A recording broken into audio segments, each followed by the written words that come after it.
Praise the Lord. സ്നേഹമുള്ളവരെ, ഇന്ന് നാം വിചിന്തനം ചെയ്യുന്നത് യേശുവിൻ്റെ രണ്ടാമത്തെ ആഗമനത്തെക്കുറിച്ചാണ്. വിശുദ്ധ യോഹന്നാൻ്റെ സുവിശേഷം 14 അധ്യായം 1 മുതൽ 4 വരെയുള്ള തിരുവചനങ്ങളിൽ യേശു പറയുന്നുണ്ട്, നിങ്ങളുടെ ഹൃദയം അസ്വസ്ഥമാകണ്ട, ദൈവത്തിൽ വിശ്വസിക്കുവിൻ, എന്നിലും വിശ്വസിക്കുവിൻ. എൻ്റെ പിതാവിൻ്റെ ഭവനത്തിൽ അനേകം വാസസ്ഥലങ്ങൾ ഉണ്ട്. ഇല്ലായിരുന്നെങ്കിൽ നിങ്ങൾക്ക് സ്ഥലമൊരുക്കാൻ പോകുന്നു എന്ന് ഞാൻ പറയുമായിരുന്നു. ഞാൻ പോയി നിങ്ങൾക്ക് സ്ഥലമൊരുക്കി കഴിയുമ്പോൾ ഞാൻ ആയിരിക്കുന്നിടത്ത് നിങ്ങളും ആയിരിക്കേണ്ടതിന് ഞാൻ വീണ്ടും വന്ന് നിങ്ങളെയും കൂട്ടിക്കൊണ്ട് പോകും. അപ്പോൾ യേശു രണ്ടാമത് വരുന്നതിൻ്റെ ലക്ഷ്യം നമ്മെ കൂട്ടിക്കൊണ്ട് പോകുവാനാണ്. സ്വർഗത്തിൽ നിന്ന് വന്ന് സ്വർഗത്തെക്കുറിച്ച് പഠിപ്പിച്ച് സ്വർഗത്തിലെ തൻ്റെ പിതാവിൻ്റെ അടുക്കലേക്ക് പോകാനുള്ള സമയമായി എന്ന് മനസ്സിലാക്കിയ യേശു തൻ്റെ ശിഷ്യന്മാർക്ക് അത് വെളിപ്പെടുത്തി കൊടുത്തു. ശിഷ്യന്മാർ അസ്വസ്ഥരാകാൻ തുടങ്ങിയപ്പോൾ യേശു പറഞ്ഞ വചനങ്ങളാണ് ഇവ. യേശുവിൻ്റെ രണ്ടാമത്തെ ആഗമനം നമ്മെ കൂട്ടിക്കൊണ്ടു പോകാനുള്ളതാണ്. അപ്പോൾ യേശു വരുമ്പോൾ യേശുവിനോടൊപ്പം പോകുവാനുള്ള യോഗ്യത നാം ഈ ജീവിതത്തിൽ നേടിയിട്ടുണ്ടോ എന്നുള്ളതാണ് നാം ആത്മശോധന ചെയ്യേണ്ടത്. നമ്മുടെ ആത്മാവിൻ്റെ അവസ്ഥ എന്താണ്?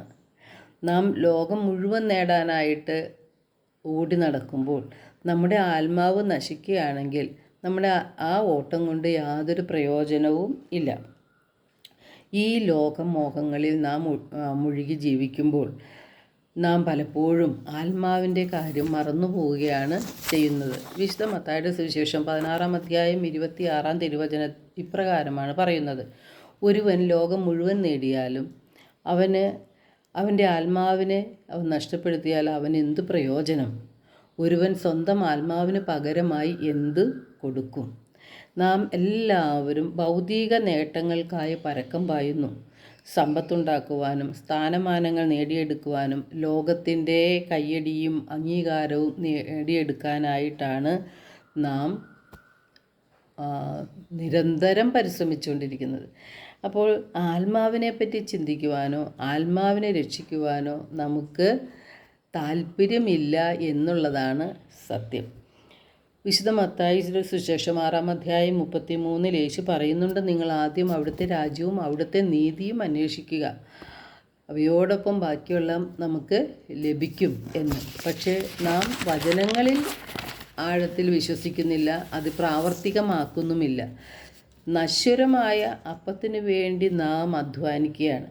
ഈ വിശുദ്ധ യോഹന്നാൻ്റെ സുവിശേഷം 6 അധ്യായം 27 യേശു നമ്മോട് പറയുന്നുണ്ട്, നശ്വരമായ അപ്പത്തിനു വേണ്ടി അധ്വാനിക്കാതെ മനുഷ്യപുത്രൻ തരുന്ന നിത്യജീവൻ്റെ അനശ്വരമായ അപ്പത്തിനു വേണ്ടി അധ്വാനിക്കുവിൻ എന്ന്.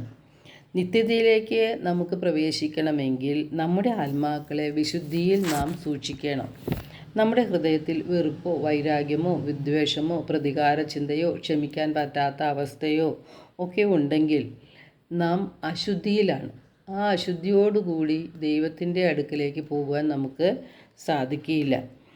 നാം നമ്മുടെ ഹൃദയത്തെ നിർമ്മലമാക്കി എല്ലാ മാലിന്യങ്ങളെയും ഉപേക്ഷിച്ച് നമ്മെ വേദനിപ്പിച്ചവരോട് ക്ഷമിച്ചുകൊണ്ട് അവർക്ക് നന്മകൾ ചെയ്തുകൊണ്ട് സഹോദരങ്ങളെ ആത്മാർത്ഥമായി സ്നേഹിച്ചുകൊണ്ട് നമുക്ക് വിശുദ്ധിയിൽ ജീവിക്കാനായിട്ട് സാധിക്കും.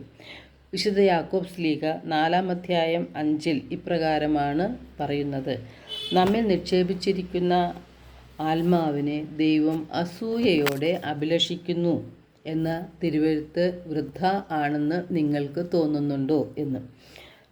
അപ്പോൾ നമ്മുടെ ആത്മരക്ഷയാണ് നാം കൂടുതലായിട്ട് ശ്രദ്ധിക്കേണ്ടത്. ഈ ഭൂമിയിൽ എത്ര കാലം ജീവിച്ചു എന്നതിലല്ല, എപ്രകാരം ജീവിച്ചു എന്നതാണ് ദൈവം പരിഗണിക്കുന്നത്. വിശുദ്ധിയിൽ ജീവിക്കുവാനായിട്ട് ദൈവം നമ്മെ ഓരോരുത്തരെയും സമർത്ഥമായി അനുഗ്രഹിക്കട്ടെ.